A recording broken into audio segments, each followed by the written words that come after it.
नमस्कार। Sorry for जो teachers channel के ऑनलाइन क्लासेस में आपका स्वागत है। आज हम लोग पढ़ेंगे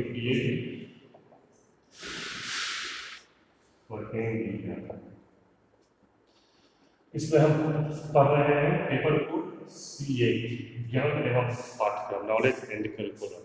और इसमें फर्स्ट यूनिट अभी चल रहा है एजुकेशन एंड नॉलेज। तो इसका हमने अभी तक शिक्षा पढ़ लिया, दर्शन पढ़ लिया। फर्स्ट यूनिट में जो है शिक्षा दर्शन में संबंध पढ़ लिया। अभी हम ज्ञान पढ़ रहे थे, पिछले कक्षा में आपने देखा होगा कि ज्ञान के महत्व चल रहा था। तो ज्ञान का महत्व जो है वो पूरा समाप्त नहीं हुआ है। देखिए ज्ञान को जो है ज्ञान को मस्तिष्क का खुराक कहा गया है। ज्ञान को मस्तिष्क का खुराक कहा गया है। ज्ञान से मनुष्य का मानसिक विकास होता है कि जब तक मस्तिष्क को हम भोजन नहीं देंगे ज्ञान के रूप में, तब तक उसका मानसिक विकास मतलब मस्तिष्क का विकास संभव नहीं है। ये ज्ञान का महत्व है। मानसिक विकास के द्वारा छात्रों की स्मृति, निरीक्षण, कल्पना एवं तर्क शक्ति का विकास होता है। ज्ञान भौतिक जगत और आध्यात्मिक जगत को समझने में सहायक है। ज्ञान के माध्यम से ही हम भौतिक जगत और आध्यात्मिक जगत को समझते हैं। कैसे समझते हैं इसके बारे में विशेष चर्चा हम अब जब वेदांत दर्शन पढ़ेंगे तो उसमें करेंगे कि कैसे भौतिक जगत और आध्यात्मिक जगत को समझने में ज्ञान महत्वपूर्ण योगदान देता है। देखिए बिना ज्ञान के न तो भौतिक पदार्थ प्राप्त हो सकते हैं और न ही आध्यात्मिकता की ओर अग्रसर हो सकते हैं।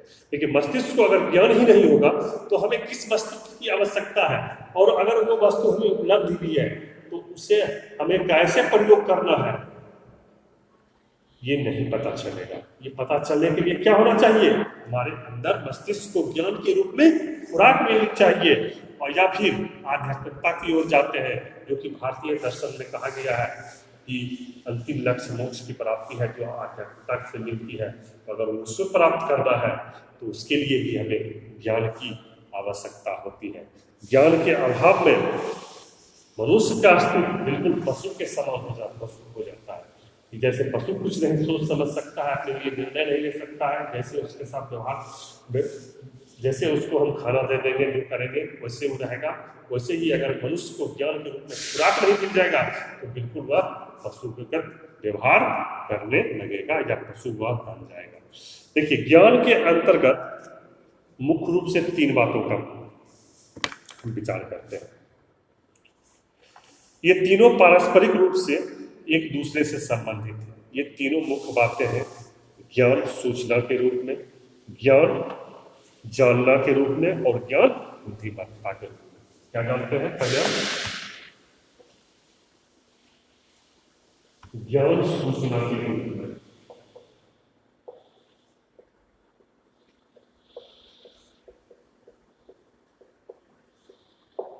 देखिए सूचना के रूप में अगर कोई हमें कुछ बताता है, जैसे मान लीजिए हम कहीं यात्रा कर ट्रेन की जानकारी लेती है तो पूछताछ काउंटर पर जाते हैं, वहाँ से सूचना एकत्रित करते हैं कि कौन से ट्रेन से हमको जाना है। तो हमें क्या मिला? जो आगे बैठा हुआ व्यक्ति है उन्होंने हमको सूचना दिया कि वो प्लेटफॉर्म पर आपकी ट्रेन लगी हुई है, उससे जाइए। सूचना मिली, हमने उसके सूचना को ज्ञान के रूप में प्रयोग करके उस ट्रेन पर बैठ के अपने गंतव्य स्थल तक चले गए। तो इसीलिए कहा जाता है कि पहला ज्ञान जो है वह सूचना के रूप में। दूसरा कहा जाता है ज्ञान जानना के लिए। ज्ञान जानना के लिए इसको हम विस्तृत पढ़ते हैं, तीनों को अलग अलग विस्तृत रूप से पढ़ेंगे। और तीसरा है ज्ञान बुद्धिमत्ता के लिए।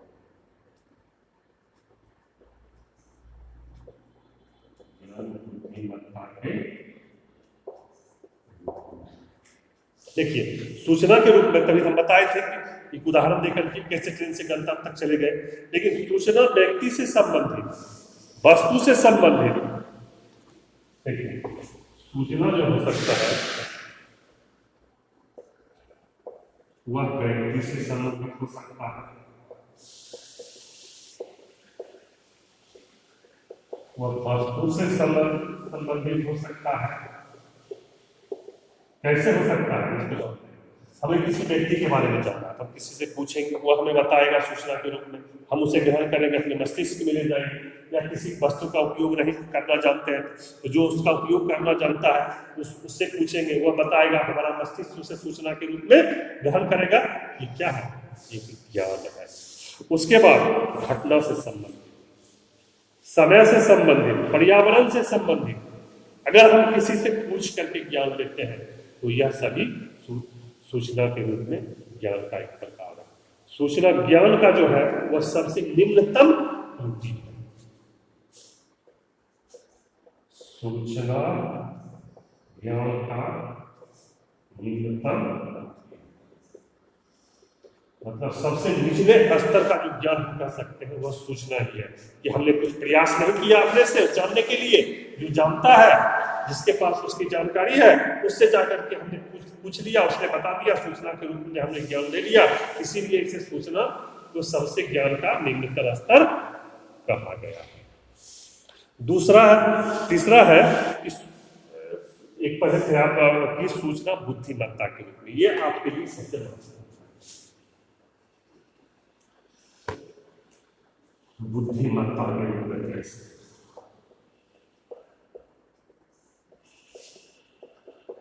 बुद्धिमत्ता के रूप में है कि किसी वस्तु को हम देखे हैं, कोई जानवर को हम देखे हैं, कोई पक्षी को देखे हैं, तो उसके बारे में हम क्या सोचते हैं, क्या मेरी थिंकिंग है। इसीलिए बुद्धिमत्ता को जो है ज्ञान का उच्च कोटि कहा गया है। इसी ज्ञान का उच्च कोटि कहा गया है। क्यों कहा गया है? क्योंकि हमारा मस्तिष्क इसके बारे में खुद सोचता है, विचारता है, अपने बुद्धि विवेक से निर्णय लेता है, तब वो सूचना मस्तिष्क तक पहुंचती है। इसमें किसी की सहायता नहीं ली जाती है। इसीलिए बुद्धिमत्ता को ज्ञान का उच्च कोटि कहा गया है। बुद्धिमत्ता का संबंध मनुष्य के वास्तविक अनुभवों से है और संसार से संबंधित है।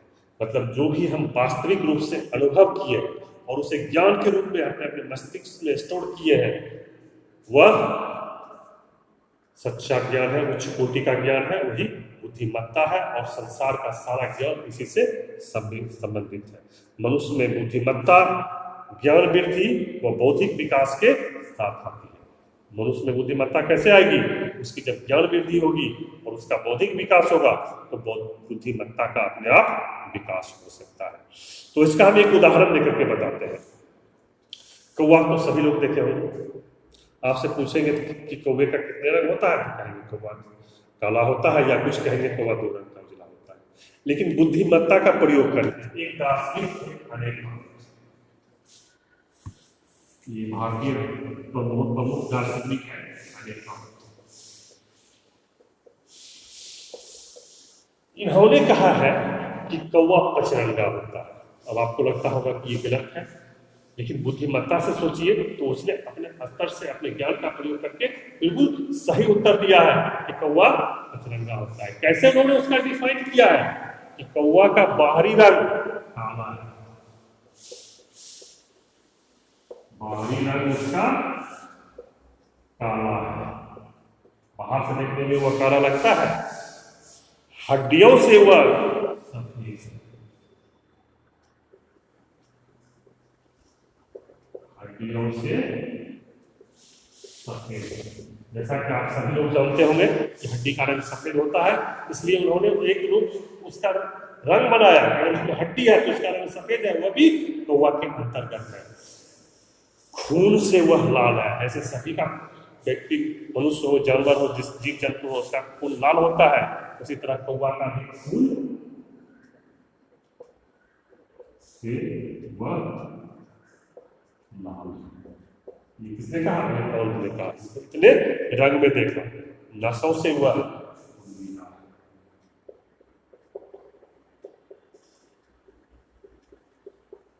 जैसा कि आप लोग जानते हैं कि नस का कलर ब्लू या नीला होता है, तो इसलिए उन्होंने नस का भी कलर बताया कि उसमें ब्लू कलर भी मौजूद है और वो चर्बी भी पाया जाता है उसके अंदर, जिसका कि रंग पीला होता है।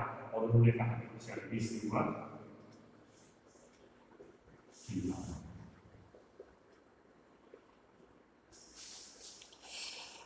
तो इस प्रकार उन्होंने कहा है कि उन्होंने अपनी बुद्धिमत्ता का परिचय दिया कि कैसे हम किसी को देखते हैं तो उसके बारे में हम क्या सोचते हैं, हमारी बुद्धिमत्ता जो हमारा ज्ञान का स्तर है कहाँ तक सोच पाता है, उसके अनुसार हमने ये आपको एग्जाम्पल दिया कि डॉक्टर एलेक्ट्रॉन ने बुद्धिमत्ता को डिफाइन करने के लिए एक बहुत ही सुंदर सा उदाहरण दिया है कि बुद्धिमत्ता को कैसे देख सकते हैं। एक साधारण से आदमी को अगर हम पूछेंगे कौवा का रंग क्या होता है तो नीला होता है, लेकिन अगर उच्च कोटि का अगर उसके पास ज्ञान है, बुद्धिमत्ता है, तो वह दार्शनिक एलेक्ट्रॉन की तरह सोचेगा और कौवा को कुछ रंगा बताएगा कि वह बाहरी रंग काला है, हड्डी से सफेद है, खून से लाल है, रस से नीला है और चर्बी से पीला है। तो इस प्रकार का ज्ञान वास्तविक अनुभव, जीवन और संसार से संबंधित है और बुद्धिमत्ता का परिचायक है। लीक से हटकर सत्य की खोज करना ही बुद्धिमत्ता। लीक से हटकर के जो सभी व्यक्ति जानता है उससे अलग हट करके हमने सोचा, जो उससे अलग हट करके हमने खोज किया, वही बुद्धिमत्ता है। जैसे एलेक्ट्रॉन ने क्या कहा, सभी व्यक्ति क्या सोचते हैं कौवा काला है, लेकिन उन्होंने लीक से हटकर सभी सोच से अलग हटकर बुद्धिमत्ता से सोचा तो उन्होंने कौवे को पसंद बताया। अब हम ये समाप्त हो गया। अब हम पढ़ते हैं ज्ञान की प्रकृति या विशेषता।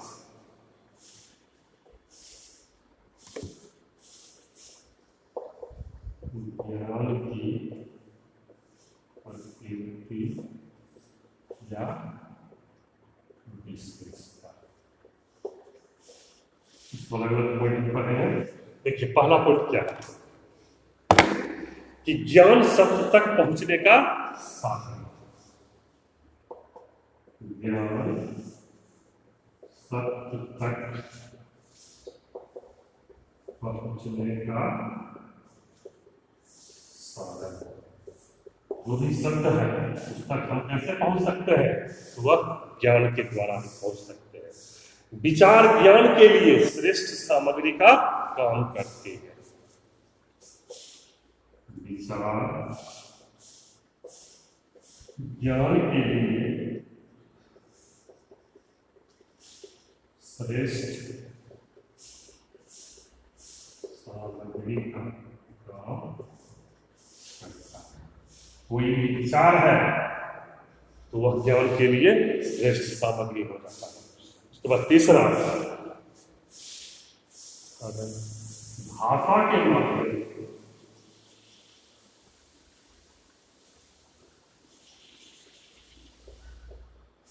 भाषा के माध्यम से ज्ञान की प्राप्ति और इसका संचार होता है। ज्ञान की प्राप्ति और इसका संचार होता है। मतलब जब तक हम कोई भी भाषा बोलने के दौरान प्रयोग नहीं करेंगे तब तक ज्ञान का प्रचार प्रसार नहीं हो सकता है, ये वह एक दूसरे से तक नहीं पहुंच सकता है। उसके बाद शब्दों का अर्थ, शर्तें, विचार ज्ञान का आधार बनते हैं।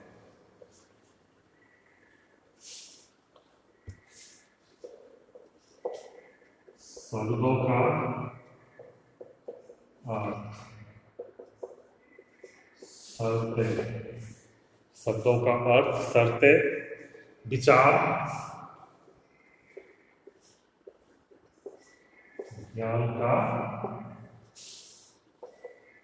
आधार बनते हैं। ज्ञान का आधार क्या है, कोई अर्थ निकालेंगे शब्द का, उस पर विचार करेंगे, उसके साथ क्या क्या शर्तें जुड़ी हैं ताकि ज्ञान को हम जान सकते हैं। उसके बाद बहुत आसान है, ज्ञान निश्चित, ज्ञान निश्चित। ज्ञान सुनिश्चित है। उसके बाद ज्ञान की पुष्टि की जा सकती है।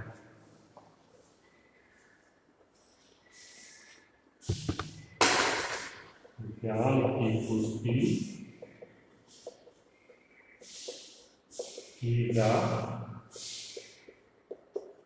ये प्रकृति में है कि ज्ञान की हम पुष्टि कर सकते हैं। और तथा इसका एक और प्रकृति जानते हैं कि तथ्य तथा मूल्य ज्ञान के ढांचे के आधार बनते हैं। तथ्य तथा मूल्य ज्ञान के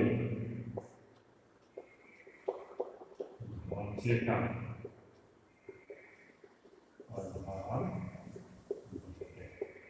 ये थी ज्ञान की प्रकृति। अब अगले क्लास में हम पढ़ेंगे ज्ञान के